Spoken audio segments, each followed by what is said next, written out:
여러분은 지금 저품격 온라인 강의 정유성 교수의 글로벌 환경 강의관을 수강하고 계십니다. 지난번 영상에서 교수가 예제 4.16번을 여러분 능력과 한번 풀어보고 공부해보라 이렇게 얘기하고 넘어갔잖아요. 아무리 봐도 그게 너무 마음에 걸려서 교수가 그 문제를 직접적으로 풀어드리지는 않겠어요. 대신 다른 방식으로 좀 부가 설명을 드리도록 하겠습니다. 그러면 뭐를 가지고 푸는 방법을 설명드릴 것이냐, 178페이지 아래쪽에 식 4.5번 수소기체 2개와 산소기체 2개가 만나서 물분자가 만들어지는 그 과정에서의 연소율을 어떻게 계산하는지 직접 한번 보여드릴 거예요. 그러니까 쉽게 얘기해서 179페이지 아래쪽에 있는 표, 그 맨 아래쪽에 있는 표 있잖아요. 파괴되고 생성되는 결합 사이에 전체 에너지과까지 상관관계 뭐 이런 거 나와 있는 표 있잖아요. 그거를 이해되게 설명을 드릴 테니까 한번 설명을 잘 들어보시고 4.16번 그 문제 꼭 여러분 능력과 꼭 풀어보시기 바랍니다. 아시겠죠?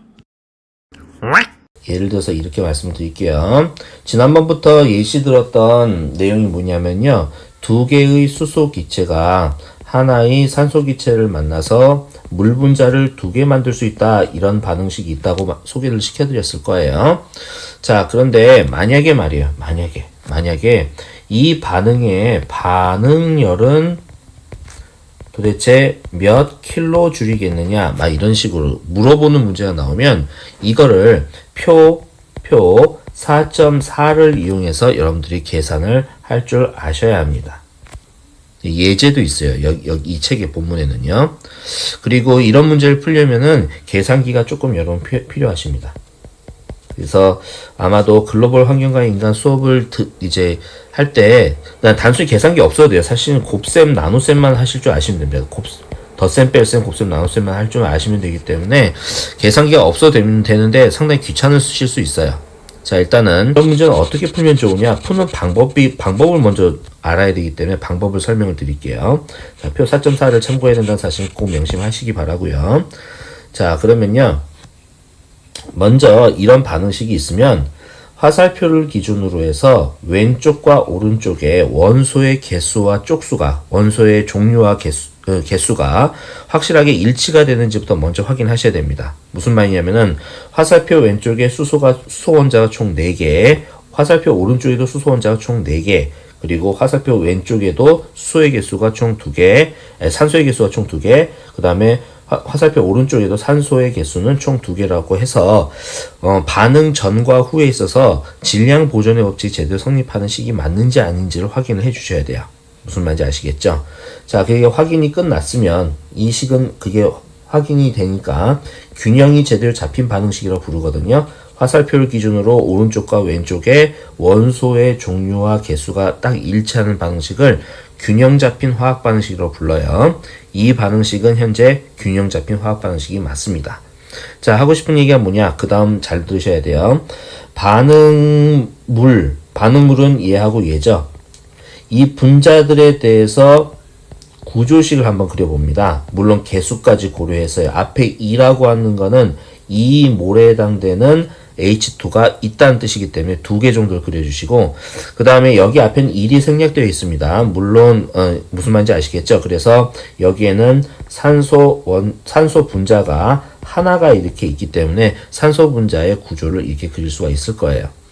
그 다음에 물 분자가 2개가 있기 때문에 물 분자의 구조는 이렇게 그리셔야 되겠죠? 분자의 구조 그리는 거에 대해서는 지난 단원에서 교수가 설명했기 때문에 그걸 학습을 하셨다면 충분히 이해하실 수 있을 겁니다. 자, 좋아요. 자, 그러면은 요렇게 그려놓고 뭘 얘기를 하느냐? 요쪽에 있는 요 두 물질은 무슨 물질? 생성물이라고 부르고요.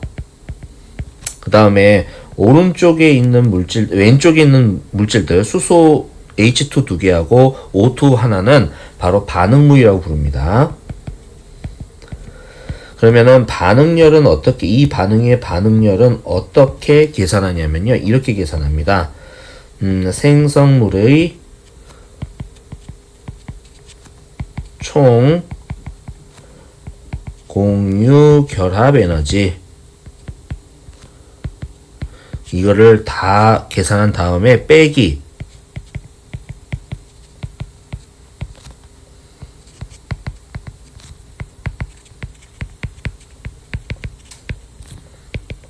이렇게 해서 계산하는 겁니다. 자, 그래서 요거 어떻게 계산하냐면요. 먼저 이거 생성물에는 수소와 산소 간의 단일 결합이 몇 개가 있냐면은 하나, 둘, 셋, 네 개가 있습니다. 총 4개가 있죠. 물 분자가 총 2몰 정도가 있기 때문에. 그래서 무슨 말을 얘기하고 싶은 거냐면은 수소와 산소 간의 단일 결합이 4몰만큼 4개만큼 있다라고 일단 이렇게 적어 두셔야 돼요. 그 다음에 이게 바로 생성물에서 발견될 수 있는 총 공유결합 에너지 값을 이야기하는 겁니다. 그 다음에 빼기 괄호 열고 반응물의 총 공유결합 에너지는 어떻게 계산하느냐. H 간의 단일 결합이 2개가 있죠. 그래서 H 간의 단일 결합에 대한 공유 결합 에너지가 2몰이 들어가 있고요. 반응물 속에는요. 더하기 그 다음에 산소 간의 이중 결합, 산소 간의 이중 결합에 해당되는 공유 결합 에너지가 1몰 정도가 들어가 있다라는 거를 일단 알 수가 있습니다. 그래서 이거를 이렇게 빼주는 거예요. 그럼 표 4.4를 보면 O와 H 단일 결합의 공유 결합 에너지 값이 얼마라고 되어 있냐면은 467 하고 여기서 단위가 중요해요, 여러분. 킬로줄 퍼 몰. 그 표에 있는 모든 숫자들의 단위는 이겁니다. 이거 곱하기 4몰. 이렇게 계산하셔야 되고요.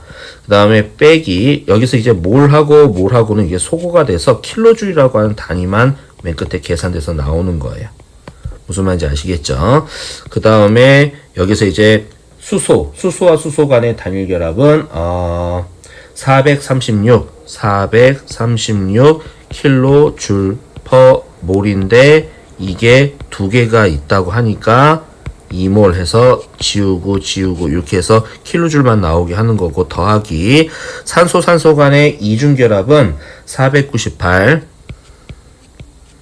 킬로줄 퍼 몰 이렇게 나오고 있는데 곱하기 1몰이기 때문에 1몰이기 때문에 괄호 닫고 소거 이런 식으로 해줘 가지고 계산이 돼서 나오는 거예요. 자, 뭐 구체적으로 이제 계산은 여러분들이 산소는 알아서 하시면 되는데 결론적으로 얘기하면은 467 곱하기 4 빼기 436 곱하기 2 더하기 498 이렇게 해갖고 킬로줄. 이거 계산하면은 마이너스 대략 얼마가 나오냐면요. 498 킬로줄이라고 하는 반응열이 계산돼서 나옵니다. 반응열 앞에 부호가 마이너스면은 음수면은 개에서 열이 빠져나온다는 뜻이기 때문에 이 말은 발열 반응이라는 뜻을 이야기하는 겁니다. 열이 나온다.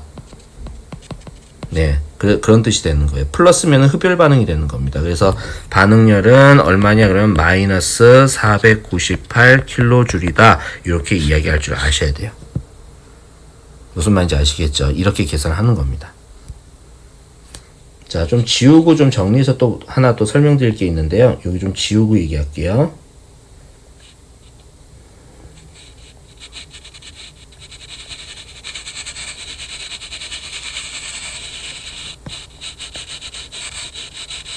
지난번 제 전자칠판보다 훨씬 더 편하네요. 되게 깔끔하고 여러분 보기가 훨씬 더 나으시죠? 자, 어쨌든 하고 싶은 얘기는 이겁니다. 자, 여기서 잘 보시면은 이 반응식에 맞춰가지고 해석을 할 줄 아셔야 돼요. 수소 2몰이 산소 1몰과 반응을 해서 연소를 했을 때 이만큼이 열이 나온다는 겁니다. 그러면은 이 그림을 이 지금 식을 보고서 여러분들이 예측하실 수 있는 거는 수소 1몰, 수소 2몰이 아니라 1몰당 연소열, 즉 이 반응이 연소 반응인데 이 연소 반응이 일어날 때, 그러니까 산소 기체가 와서 붙는 게 바로 연소 반응이거든요. 자, 무슨 말이냐면은 어떤 물질에 대해서 산소 기체가 와서 반응하는 반응을 연소 반응이라고 불러요. 그때 나오는 반응열을 연소하는 반응이 반응열이라고 해가지고 연소열 이렇게 줄여서 이야기하기도 합니다. 하고 싶은 얘기는 뭐냐면 이 반응식을 읽어보면 수소기체 이몰이 산소기체를 만나서 연소를 일으키게 되면 그때 열이 498kJ이 나온다는 걸 말하는 건데요. 그러면 1몰당 얼마의 에너지가 나오느냐? 그러면 이거의 반, 즉 마이너스 249kJ이라고 하는 에너지가 나온다는 것을 알 수가 있어요. 수소 1몰이 반응하면 이 정도의 열이 나온다. 이렇게 해석도 할 줄 아셔야 됩니다. 자, 그런 내용이 어떻게 180페이지 그림 4.17번을 이제 보여주면서 이제 이 풀이 과정을 설명하고 있는 거예요. 자, 그러면서 밑에 주저리 설명들이 그림 4.17 아래쪽에 막 많이 나와 있죠. 자, 그 내용이 어렵게 여러분 혼자서 공부하실 때 어렵게 느껴지실 수가 있어요. 근데 지금 교수가 했던 말하고 똑같은 내용입니다. 그래서 요걸로 이해를 하시면 문제 푸는 데는 별 지장이 없을 거예요. 네, 그러면 여러분 방금 전에 이제 옥탄가를 얘기하려다가 여기까지 이렇게 오게 되는데요. 옥탄가 이후부터의 내용을 이제부터 설명을 자세히 드리도록 하겠습니다. 옥탄가라는 거는 옥탄가 수치가 높으면 높을수록 훌륭한 자동차 연료, 휘발유라고 보통 불러요. 근데 단적으로 말씀을 드리면 이게 사슬 형태로 되어 있는, 그러니까 이렇게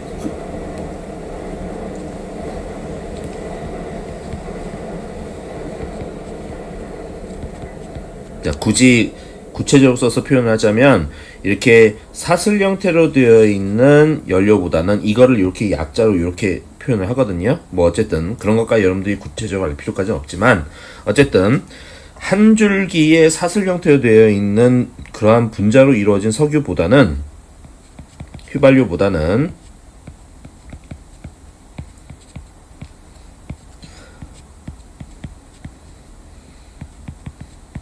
이렇게 곁가지가 상당히 많은 이러한 형태의 휘발유가 오히려 더 훌륭한 휘발유, 자동차의 엔진에서 늘러붙지 않고 자동차 엔진의 노킹을 일으키지 않는 그런 훌륭한 휘발유라고 이야기를 합니다. 그래서 보통은 이렇게 사슬형 분자를 촉매를 이용해서 또 개질을 하는 경우가 있어요. 그래서 훌륭한 휘발유라고 하는 이러한 형태의 새로운 이성질체로 이게 바꿔주는 그러한 촉매 개질법이 또 실제로 많이 사용이 됩니다. 정유회사에서요. 뭐 어쨌든 노킹이라고 하는 거에 대한 의미를 일단 여러분이 공부는 해둬야 되기 때문에 183페이지에 노킹에 대한 용어에 대한 정의 좀 간단히 말씀을 드리도록 하겠습니다. 183페이지 위에서부터 세 번째 줄부터 밑줄 치는데요. 과격하고 통제되지 않은 반응인 노킹 현상은 전기 불꽃이 연료를 점한 후에 일어나는데, 여러분 자동차 엔진에 휘발유가 들어가면요, 그 안에서의 전기 스파크가 일어나게 되고, 전기 스파크에 의해서 자동차 휘발유가 순간적으로 연소에서 홀라당 타버립니다. 강력하게 폭발을 하거든요. 자, 그래서 어쨌든 과격하고 통제되지 않은 반응인 노킹은 전기불꽃이 연료를 점한 후에 일어나는데 비정상적인 압력 상승과 함께 타지 않은 혼합물에 대한 초음속도로의 연소를 추가적으로 일으키게 된다. 노킹은 불쾌한 금속성 소음을 만들며 출력 손실과 과열을 일으키며 심각할 경우에 엔진에 손상을 입힌다. 이렇게 소개가 되어 있고요.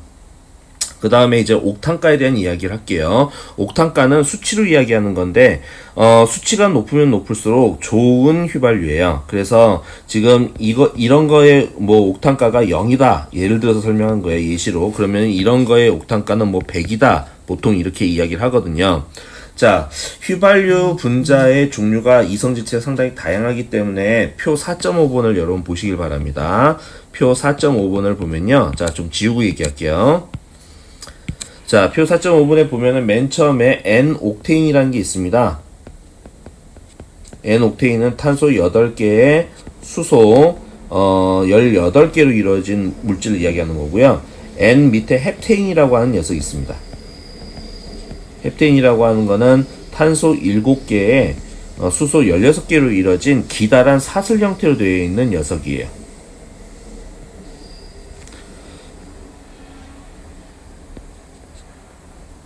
지금 여러분 이 그림이 지렁이 같은 그림이 무슨 뜻인지 이해 못 하실 텐데 여기 끝에 꺾여 있는 부분마다 다 탄소가 들어가 있다고 보시면 됩니다. 그래서 지금 탄소가 하나, 둘, 셋, 넷, 다섯, 여섯, 일곱, 여덟 개가 연속으로 쭉 연결되어 있는 기다란 지렁이처럼 한 줄로 되어 있는 사슬 형태의 이 분자를 옥테인이라고 부르고, 그 다음에 이제 앞에 N은 노말이라고 발음하셔야 됩니다. 노말 헵테인 같은 경우에도 일자형으로 되어 있는 탄소 7개짜리 그러한 물질이라고 보시면 되겠어요.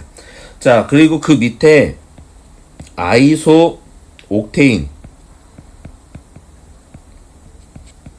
이 녀석도 탄소 8개에 수소 18개라 이 녀석하고 이 녀석은 서로 이성질체 관계거든요.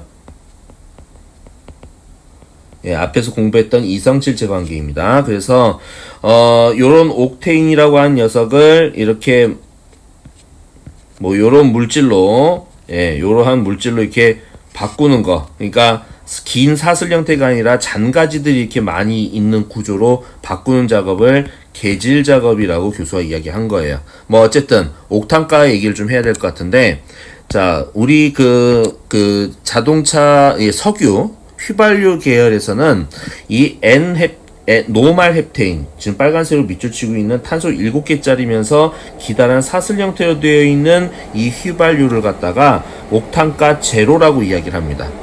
그리고 아이소 옥테인을 옥탄가를 100으로 설정을 해요. 그래서 옥탄가가 높으면 높을수록 좋은 휘발유다, 엔진에 무리가 없는 휘발유다. 그래서 개질 작업을 열심히 해서 옥탄가를 높이려고 정유회사들이 많이 노력을 합니다.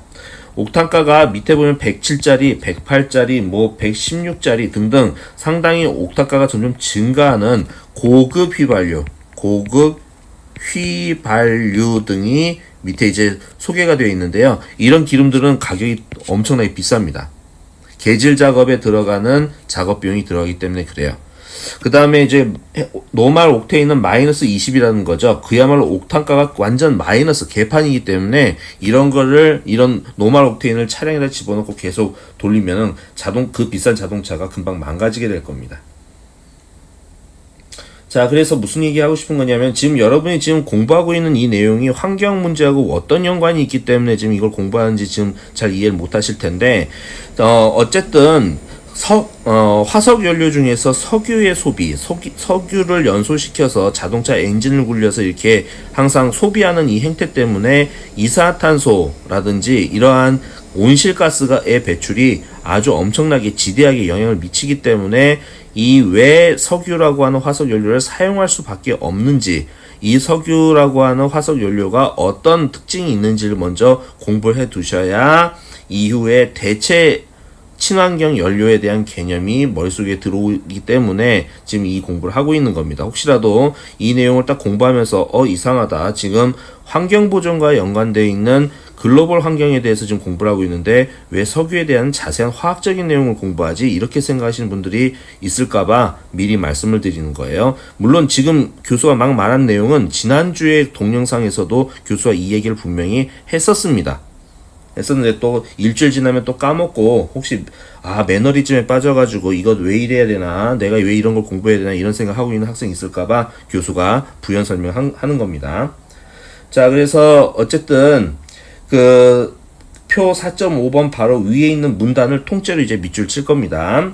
비록 노말 옥테인은 낮은 옥테인가를 가지고 있지만, 자, 요렇게 얘기할게요. 옥탄가라고 하는 거 있잖아요. 영어로 쓰면은 옥테인 레이팅이라고 읽습니다. 그래서 우리나라 발음기로 옥탄이라고 이걸 읽는데, 외국 사람을 붙잡아 놓고 이걸 발음하면 옥테인이라고 발음을 해요, 실제로. 그래서 우리 책에서는 옥테인가 이렇게 부르고 있는 것 같습니다. 이거를 숫자 가짜를 써가지고 옥테인가 이렇게 부르고 있는 것 같은데, 자, 어쨌든 계속 밑줄 칠게요. 비록 노말 옥테인은 낮은 옥테인가를 갖고 있지만 촉매를 사용하여 노말 옥테인에서 아이소 옥테인으로 개질함으로써 그 성능을 향상시킬 수 있다. 그러나 재배열은 이렇게 재배열시켜서 이성질체로 만드는 노말 옥테인 재배열은 노말 옥테인을 희귀하고 비싼 원소인 백금, 팔라듐, 로듐, 이리듐 등으로 구성된 촉매에 통과시킴으로써 만들 수 있다. 즉 촉매를 통해서 계질이 이루어지게 됩니다. 그래서 방금 전에 교수가 얘기했듯이 좀 색깔 좀 바꿔서 이야기할게요. 자, 여기서부터 이쪽으로 이렇게 넘어올 때 촉매에 의한 계질이 반드시 이루어져야 되는데, 이때 사용되는 촉매 물질이 그 금속, 전이금속들입니다. 백금, 그 다음에 팔라듐, 그 다음에 로듐, 그 다음에 이리듐.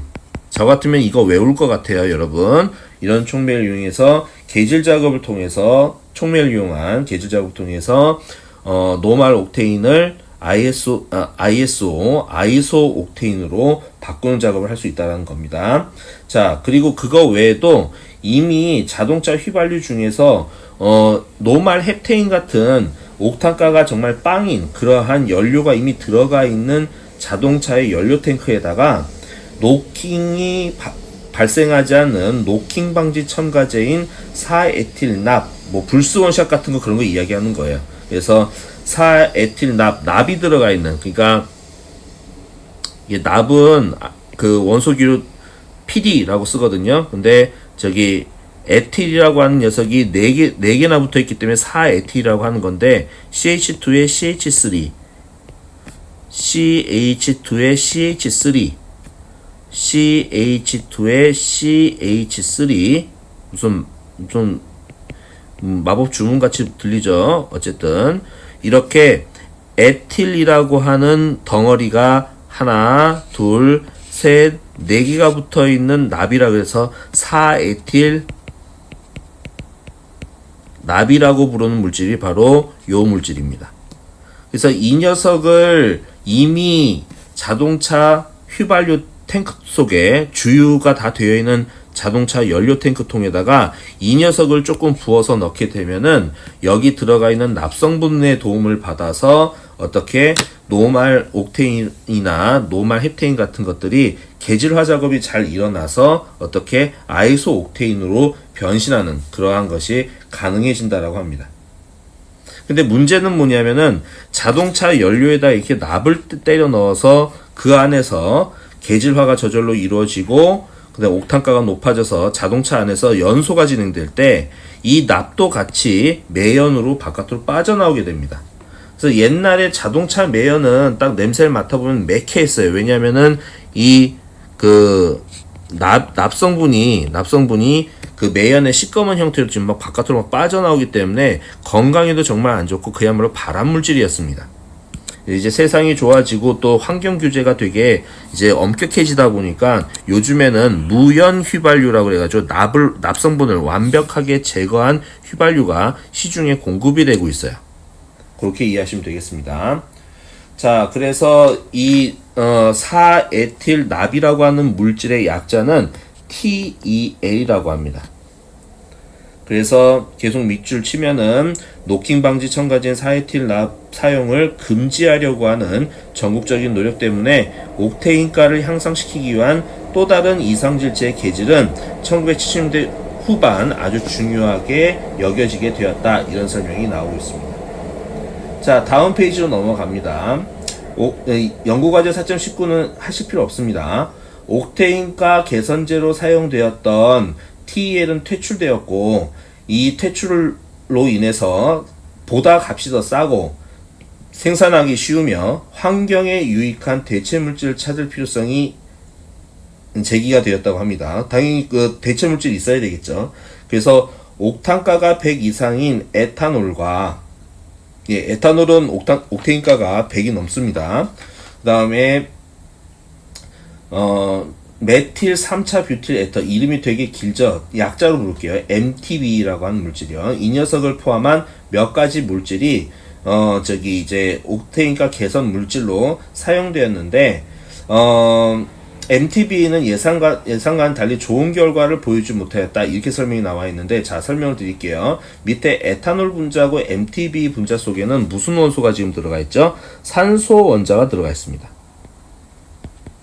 산소 원자가 들어가 있는 그 연료 같은 경우에는 불이 붙어서 타더라도 열을 많이 내지 못해서 열량을 많이 생산하지 못해서 충분한 뭐라고나 할까 연료로서의 힘을 발휘하지 못합니다. 그래서 좀 안 좋은 케이스이기 때문에 지금 현재 이러한 것들을 뭐라고 부르냐면 에탄올이나 MTBE가 들어가 있는 연료를 뭐라고 부르냐면 그 밑에 산소가 첨가된 휘발유라고 부릅니다. 그래서 이는 계속 밑줄 칩니다. 이러한 첨가제를 가진 연료를 산소 첨가 휘발유라고 하면 밑줄 치시고 이는 MTBE, 에탄올, 메탄올과 같은 산소를 포함한 산소 포함 화합물을 첨가한 석유에서 추출된 탄화수소의 혼합물이다. 계속 밑줄 칩니다. 이들은 산소를 가지고 있기 때문에 이 휘발유 혼합물은 더 깨끗하게 연소가 되고 산소를 첨가한 휘발유에 비해 일산화탄소를 더 적게 생성한다는 장점은 있다는 겁니다. 하지만 이 에탄올이나 MTB를 자동차 연료로 지금 주변에 쓰지 않는 이유는 자동차가 충분히 연량을 내지 못하기 때문에 엔진의 힘이 별로 약해요. 힘을 제대로 발휘를 못합니다. 그래서 잘 사용을 안 합니다. 환경에 오히려 더 도움이 됨에도 불구하고요. 그 밑에 쭉 내려오다 보면 진한 것이 제조합 휘발유라고 하는 것이 있습니다. 이렇게 산소 첨가 휘발유와 함께 조금 좀 부분적으로 이 산소 첨가 휘발유를 전액 100% 쓰는 것이 아니라 일부 1~2% 정도만 일반적인 휘발유에 섞어서 사용하는 경우도 있어요. 그런 휘발유를 제조합 휘발유라고 이야기를 합니다. 그래서 제조합 휘발유는 영어 약자로 RFG라고 하는데 이 RFG는 1% 이상의 벤젠을 함유할 수 없고 적어도 2%의 최소한 산소 정도는 가지고 있어야 한다는 조건이 들어갑니다. 그래서 이러한 조성 때문에 제조합 휘발유는 재래 휘발유보다 증기화가 어렵고, 그러니까 일반적인 휘발유는 가만히 둬도 하늘로 자꾸 휘발해서 날아가는데 이렇게 제조합 휘발유를 만든다고 에탄올이나 MTB를 좀 섞어 놓잖아요. 그러면은 그 석유 기름이 하늘로 휘발이 잘 되지 않습니다. 그리고 일산화탄소도 더 적게 방출하게 되는 거죠. 그래서 그렇게 이해하시면 되겠습니다. 그래서 석유에 대해서 어떻게 이제 최대한 활용을 한번 해볼 것이냐, 어떤 식으로 석유 사용을 좀 대체해가면서 환경을 보존할 것이냐, 이런 식으로 이런 면에서 봤을 때 요렇게 대책을 세워가지고 가고 있다. 제조합 휘발유를 사용하는 쪽으로 해서 석유를 좀 자동차 휘발유를 연료를 이용하고 있다, 이런 설명을 하고 있는 거예요. 자, 그 다음에 밑에 4.8 옛날 연료의 새로운 사용이라고 되어 있는데 옛날 연료의 대표적인 주자는 바로 석탄입니다.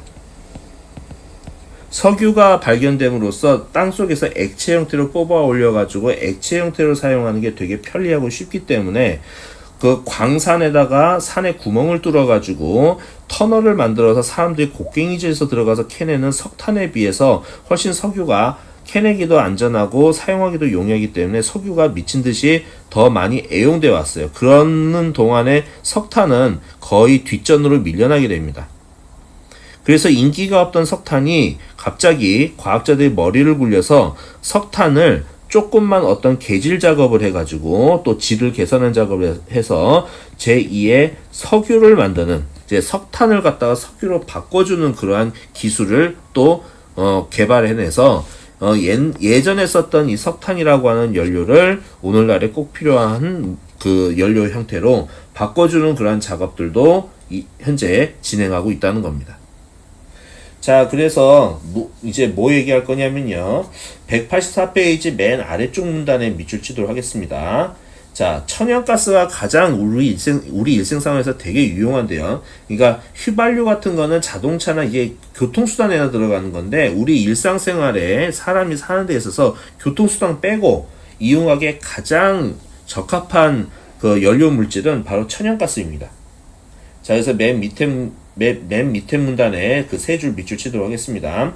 천연가스의 가장 많은 공급원이 발견되고 탐사되기 전에 도시는 일산화탄소와 수소의 혼합물인 수성가스로 불을 밝혔다. 무슨 말이면 천연가스가 없었을 때는 일산화탄소하고 수소로 혼합시켜가지고 수성가스를 만들어서 수성가스에 불을 붙여서 밥도 하고 물도 끓이고 그렇게 했어요.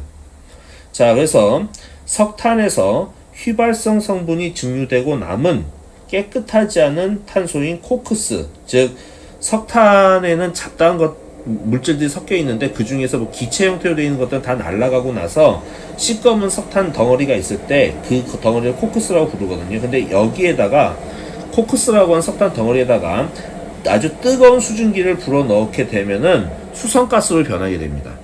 그래서 무슨 말이냐면 석탄은 기본적으로 완벽한 탄소로 이루어진 녀석입니다. 자, 잠깐만요. 글씨펜 좀 바뀌었네. 자, 석탄은 코크스라고 하는 석탄은 코크스. 자, 좀 지워야 되겠네요. 자.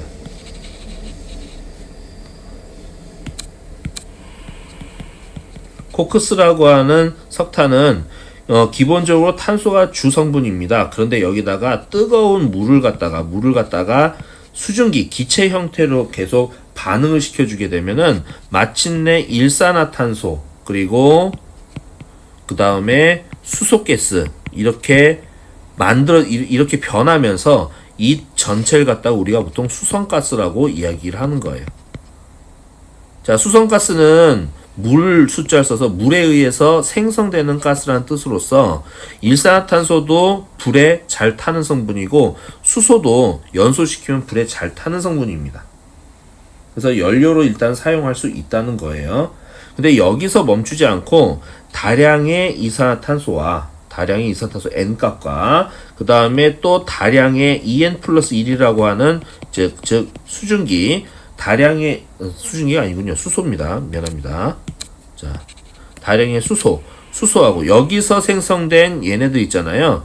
얘네들을 다량을 갖다가 어떻게 촉매로 반응을 시키게 되면은 뭐가 만들어지냐면 이 덕분에 계질화 작업이 일어나 가지고 탄소의 개수가 N개면서 수소의 개수가 EN 플러스 2개가 되는 액체 형태의 일명 드디어 석유라는 것이 탄생하게 되는 겁니다. 이 N값은 뭐 정수값으로 이야기할 수 있어요. 8, 9, 10, 11 등등등 정수값으로 이야기할 수 있는 건데 이렇게 되다 보면 뭐 옥테인도 만들어지고 헵테인도 만들어지고 하게 되는 거예요. 아, 여기 7도 가능하군요. 미안합니다. 7, 8, 9, 10, 11 계속 정수가 늘어나면서 이 수성가스를 잘만 촉매로부터 반응을 시켜서 계질화 작업을 하면 바로 우리가 원하는 뭐가 만들어질 수 있다? 네, 바로 석유가 만들어질 수 있다. 석유와 물이 좀 만들어지는데요. 수증기는 기체이니까 그냥 날려버리면 되기 때문에 이렇게 만들어질 수도 있습니다. 석유 또는 천연가스라고까지 얘기할게요. 천연가스. 네, 천연가스. 네. 천연가스도 만들어낼 수 있습니다. 그 정도로 이해하시면 좋을 것 같네요. 자, 그래서 이 내용을 어디서 이제 여러분이 공부하셔야 되냐면요. 185페이지에 식 4.11번, 이 식이 식 4.11번이고요. 위에 있는 식이 식 4.10번입니다. 그쵸? 예, 4.10번인데, 자, 4.11식 바로 아래쪽에 밑줄 좀 치도록 하겠습니다. 탄화수소의 생성물인 메테인, CH4, N값이 1일 경우, 같이 작은 분자로부터 시작해서 휘발유에서 전형적으로 발견되는 중간 크기의 분자, N값이 5에서 8까지 걸쳐져 있는 것도 만들어진다고 해요. 자, 이 화학 반응은 일산화탄소와 수소가 철 또는 코발트를 함유한 촉매 위를 지나면서 만들어지게 된다. 여기서 사용되는 촉매는 간단하게 철 아니면은 코발트라고 하는 촉매, 둘 중에 하나만 촉매로 사용을 해도 이 반응이 진행된다고 하는 거예요. 그 정도로 이해하시면 좋을 것 같습니다. 자, 그래서 앞에서부터 계속 촉매를 이용한 계질화 작업에 대한 설명이 막 나오고 있는데 촉매의 역할이 간단하게 뭔지 책에 소개가 되어 있습니다. 밑에 그림 4.20번을 보면서 이제 설명을 하고 있는 건데요. 자, 간단하게 말씀을 드릴게요.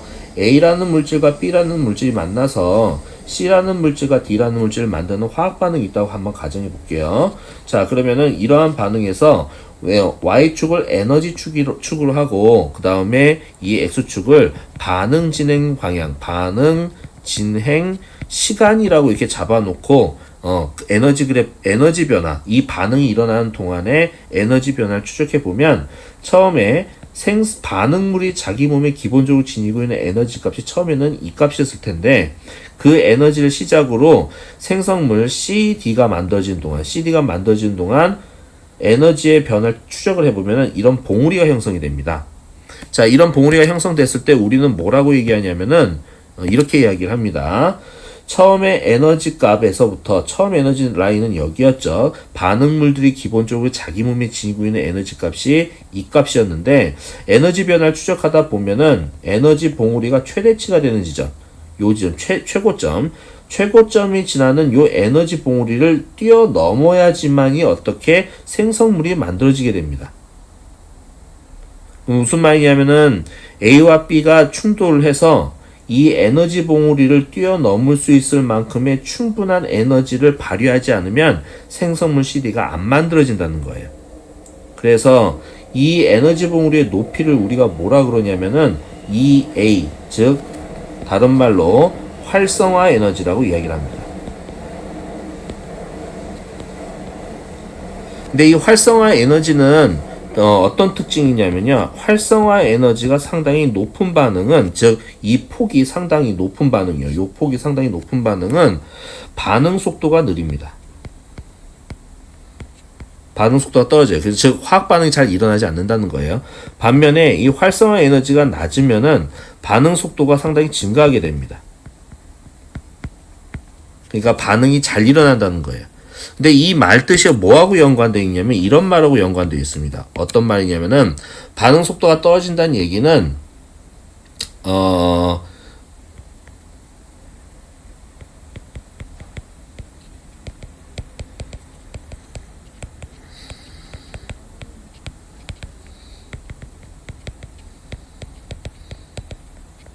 그 다음에 반응 속도가 빨라진다. 즉 활성 에너지가 낮아져서 반응 속도가 빨라진다는 얘기는 적은 에너지 공급만으로도 반응이 잘 진행된다는 말을 뜻하는 겁니다. 교수님 무슨 말인지 모르겠는데요. 자, 이해가 안 되시면 지금 설명을 잘 들으세요. 모든 화학 반응들이 다 이 에너지 그래프가 다 똑같지는 않습니다. 무슨 말이냐면은 어떤 반응은 반응물들끼리의 에너지하고 생성물들의 에너지를 딱 기준으로 반응을 추적해 봤을 때 활성화 에너지 봉우리가 낮을 수도 있어요. 지금 위에 있는 요 그래프 1번 그래프에 비해서 2번 그래프는 어떤 특이한 다른 점이 있냐면은 이런 다른 점이 있습니다. 자, 위에 있는 그래프에 비해서 밑에 있는 그래프는 왜 이렇게 색깔이 안 바뀌었지? 자, 요 높이하고 여기 1번에 있는 높이하고 지금 활성화 에너지, 이 활성화 에너지 높이를 서로 비교해 보게 되면은 밑에 있는 쪽에 1번에서의 활성화 에너지랑 2번에서의 활성화 에너지 크기를 비교해 보면 2번의 활성화 에너지가 훨씬 더 작아요. 작아서 어떤 느낌으로 이해하셔야 되냐면은 A와 B가 만나서 뛰어넘어야 될 에너지 봉우리가 낮기 때문에 금방 반응이 빨리 진행됩니다. 그래서 결국은 반응 속도는 2번이 1번보다 반응 속도가 훨씬 더 뛰어나고 더 빠르다고 이야기할 수 있어요. 그러면 이 얘기를 왜 하냐면요. 이제 여러분들한테 촉매 얘기를 교수가 이야기할 거거든요. 아까 전부터 자꾸 촉매를 이용한 계질화 반응에 대해서 여러분 공부하고 계시잖아요. 촉매의 역할이 뭐냐면요. 촉매의 역할은 활성화 에너지를 낮춰서 반응 속도를 증가시키는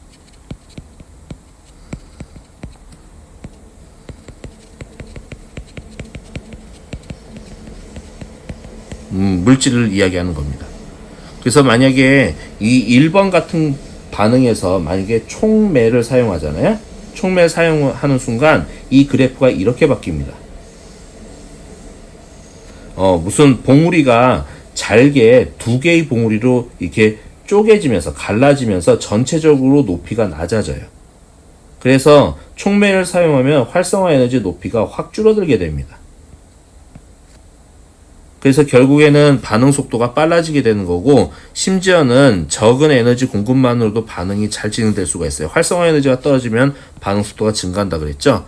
그래서 적은 정도의 에너지만 공급해도 된다는 뜻은 뭐냐면은 평상시 상온에서, 그러니까 평상시 우리 대기 온도가 25도라고 얘기하잖아요. 25도 조건에서도 반응이 저절로 잘 진행될 수 있다는 얘기입니다. 촉매를 사용하면. 그래서 방금 전에 얘기한 여기 뭐 철이라든지 예시 들었던 철이라든지 코발트를 써서 화학 반응을 이 촉매를 이용해서 화학 반응을 일으킨다. 뭐 이런 얘기가 지금 현재 나오고 있는데, 이런 촉매를 사용하면 이렇게 활성화 에너지를 낮춰서 반응 속도를 빨리 진행될 수 있도록 도와주게 된다. 그런 얘기를 하고 있는 거고, 수성가스를 만들기 위해서 수성가스를 이용해서 뭘 만든다? 뭐 천연가스라든지 휘발유를 만드는 데 있어서 반응 속도를 빠르게 증가시키면서 상온에서 쉽게 만들어질 수 있도록 도와주는 촉매들이 철과 코발트다라는 걸 지금 책에서 설명하고 있는 거예요. 무슨 말인지 아시겠죠? 그래서 그런 그림을 설명하기 위해서 그림 4.20번이 나와 있는 겁니다. 그렇게 이해하시면 좋을 것 같고요.